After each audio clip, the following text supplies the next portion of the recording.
In 2014, Aaron Hedges was 38 years old, he lived in Montana, and he was an avid hunter. During the hunting season, Aaron was known to spend almost every weekend or every other weekend hunting in one particular area known as the Crazy Mountains, or the Crazies for short. The Crazies are a mountain range in Montana that are actually disconnected from the Rocky Mountains, so they're very isolated, and they're beautiful, but they're incredibly rugged and very steep. Aaron knew this area like the back of his hand because he was there all the time hunting. In fact, he was there so often that he began placing caches of sleeping bags, food, water. He cached this all over the Crazies. And he knew how to get to his cache points without the use of a map. He just could look around and know where he was, and he could walk to his cache point. On September 3rd, 2014, Aaron, along with two of his close friends, decided to go on a hunting trip to the Crazies for a week. They planned on staying right next to this lake called Campfire Lake, but in order to get to it, they had to hike into the Crazies. You could not drive a car to where they were going to stay. So they got 2 horses and a pack mule,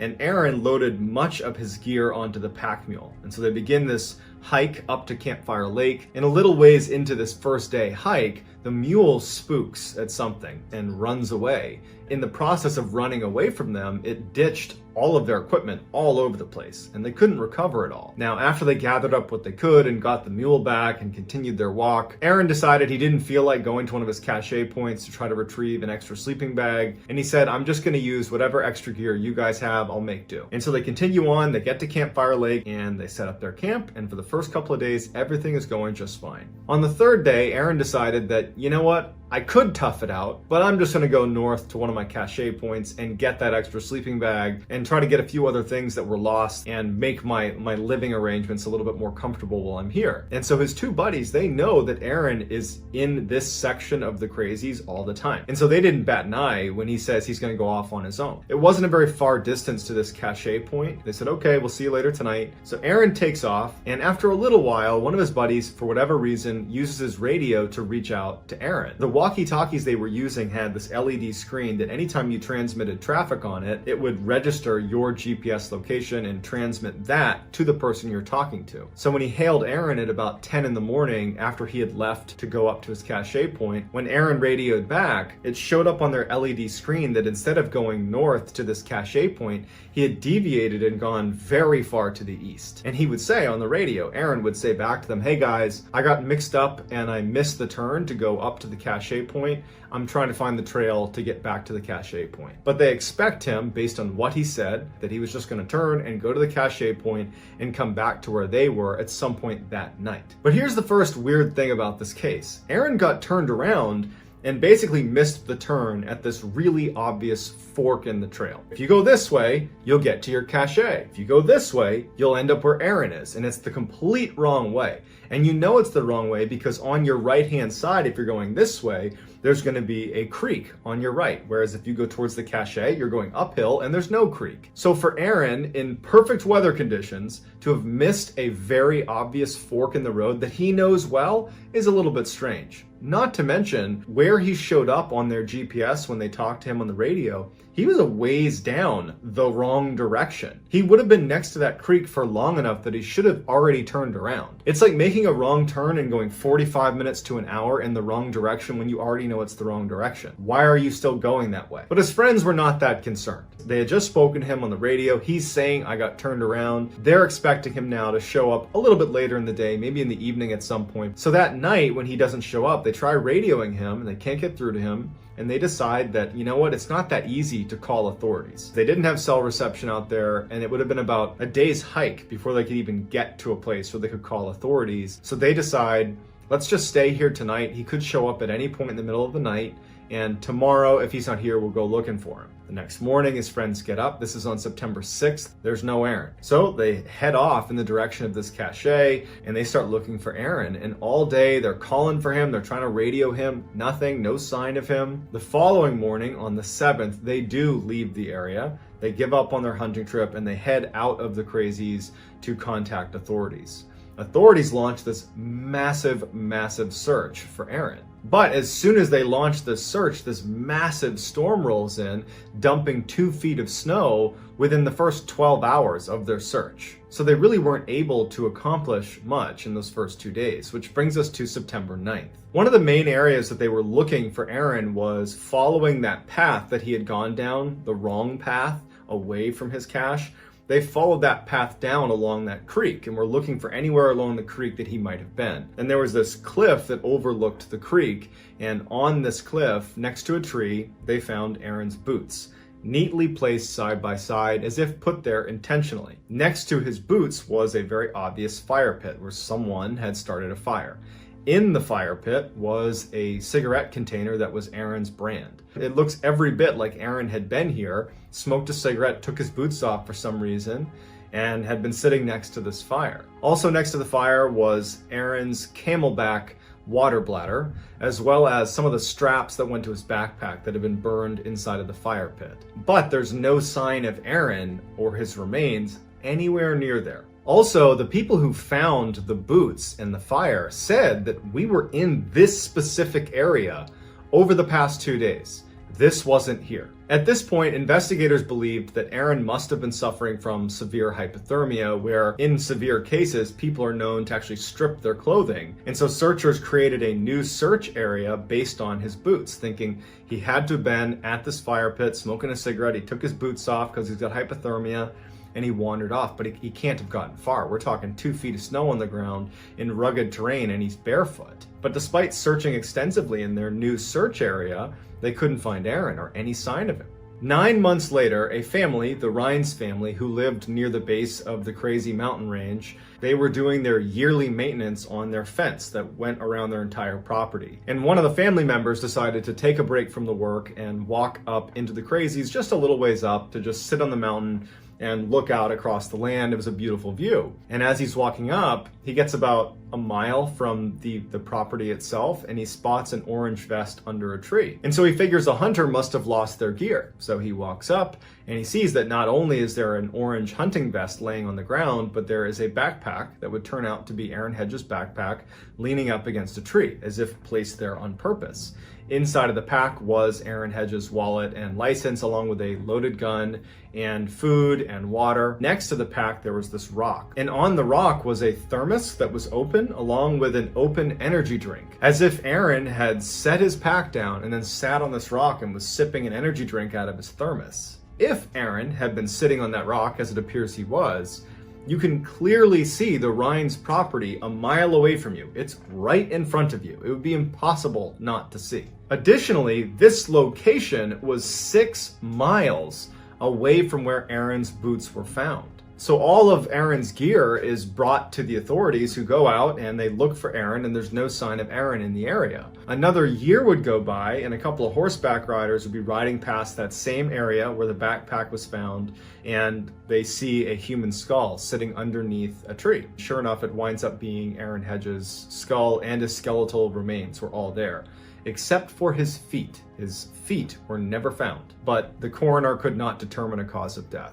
So a couple of questions come to mind.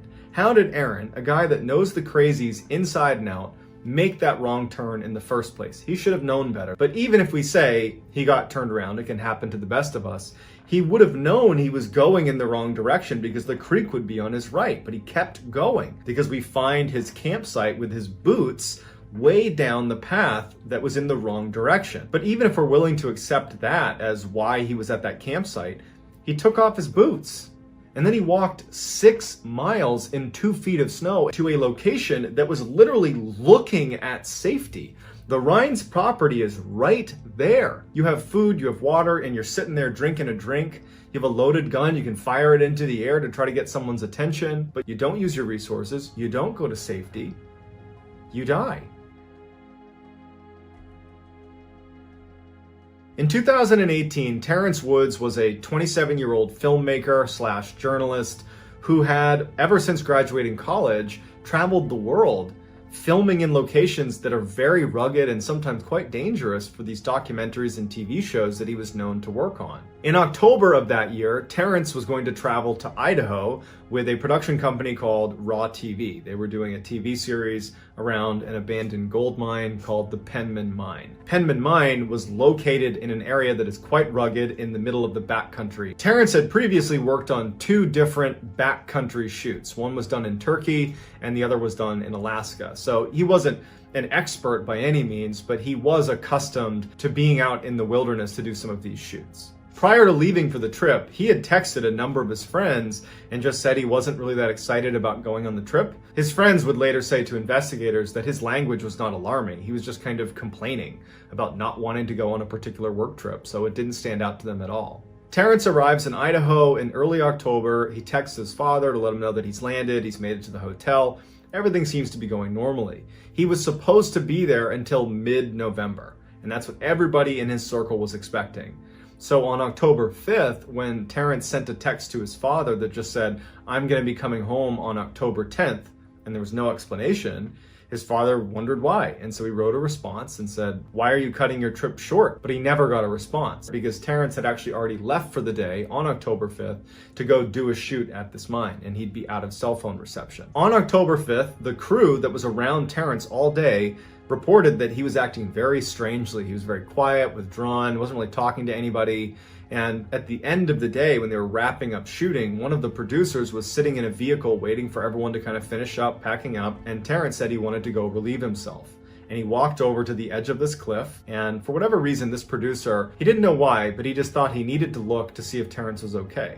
And he turns to look where Terrence was standing at the edge of this cliff, and Terrence isn't there anymore, and he sees Terrence's radio is now sitting on the ground standing there. And there was just something about the scene that he saw that he instinctively knew something's wrong, and he actually ran up the cliff in case Terrence had fallen off of it. But when he got to the edge of the cliff and looked over, he was shocked to see that Terrence was down there, about 15 feet down, but wasn't laying on the ground like he had fallen. He was sprinting down the hill, not saying a word, not looking up, running at full speed down the hill into the forest. The producer didn't know what to do. He kind of yelled to some other people and said, "Hey, what's Terrence doing?" No one knew. And so the producer and somebody else also began chasing after Terrence.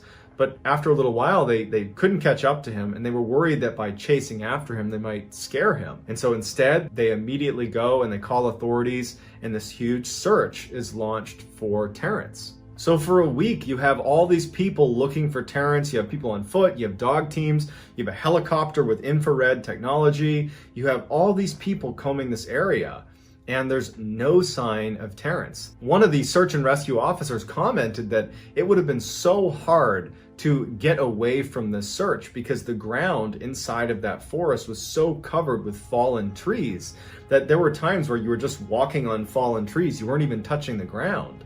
And so the idea that Terrence could run in there and effectively evade this massive search that had kind of encircled the area, it just didn't make any sense. But there was just no trace of him. And to this day, we have no idea where he went. There's never been a sign of what happened to Terrence. He just started running away for reasons we don't understand and disappeared. On the same day that Terrence Woods goes missing, 56 miles away in the same mountain range, a 76-year-old woman named Connie Johnson also goes missing under very strange circumstances. Connie was an outdoors woman through and through. She had previously worked as a wilderness ranger for the U.S. Forest Service, and she was known to take young people out on trips along the backcountry and teach them how to survive. Her friends said that she had tremendous survival skills and spent much of her time alone in the woods.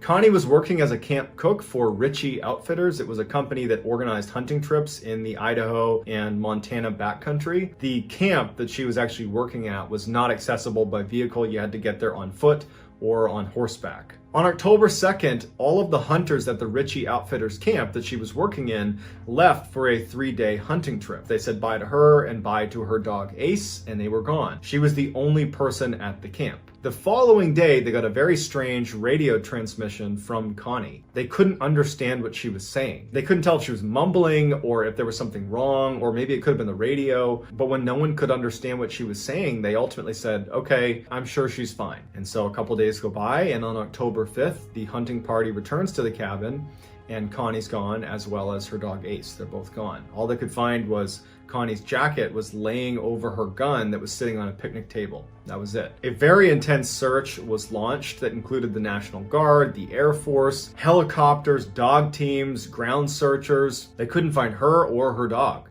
And so on October 16th, they called off the search. 3 weeks later, Ace, her dog, would show up 15 miles away from where they had gone missing. The dog was emaciated, but was okay. They fed the dog, and then they tried to get the dog to help them find Connie, but to no avail. To this day, we have no idea where Connie went or why she left the camp to begin with. In February of 2008, the Pilkington family, which was David and Camilla, along with their 2 sons, Timothy and William, who was 7 years old, were on vacation on the west coast of Vancouver Island. They were staying in this tiny little town called Tofino, which was at the end of one of the peninsulas on the island. There was maybe 20 streets in the town. There was only a handful of places that you could stay. Everybody knew everybody on the island. I mean, it was really a tiny place. One morning, David wakes up early and decides he wants to take both of his sons down to one of Tofino's beaches. And so he gets Timothy and William, they walk over and they go down this flight of steps that leads down onto the beach itself. And when they get to the bottom of the steps, William says he wants to stay at the foot of the stairs. Timothy wants to go actually walk around the beach with David. And so David couldn't convince William to come with him and with Timothy. And so he says, okay, William, you stay right here. I'm gonna go with Timothy for a couple of minutes and walk around the beach. So David and Timothy walked only about 10 or 15 meters away from William, who was just standing at the foot of the stairs, just watching his dad and his brother. And at some point, David would say that he turned his back on his son. He said it was maybe for a minute. And he was looking at Timothy and they were doing whatever they were doing. And then when he turned around, William wasn't there anymore. And so David instinctively runs over because there's nobody else down there. There's nowhere really for him to have gone. But he runs over, he's looking on the sides of the stairs. He can't find his son. You know, he's looking where he could have gone, and it only made sense for him to probably go up the stairs. It wouldn't have been long enough for him to get into the water. It had only been about a minute he had turned his back. And so he goes up the stairs, he's looking around, he can't find his son. And this huge search is launched for this boy because this just happened. It's a very small area. They figure they can find this kid. The main area they were going to look was inside of the forest. Tofino had a very dense forest right in the middle of it. And since the beach butted up against the forest, they figured that the boy could have walked up the stairs and made it into the forest in that 1 minute that his father's back was turned. And so after an exhaustive search of this forest and there's no sign of him, unfortunately investigators began to look to the beach and were waiting for a body to wash up on shore because historically the only people that ever went missing in Tofino were either found in the forest or they washed up on the beach. Those are the only 2 places you can go. There isn't anywhere else you can go. But the boy never washed up on a beach and they never found a shred of evidence ever in the forest where that boy was. He just vanished. So unfortunately, like basically all of the missing 411 cases, you have a baffling set of circumstances with no clear resolution.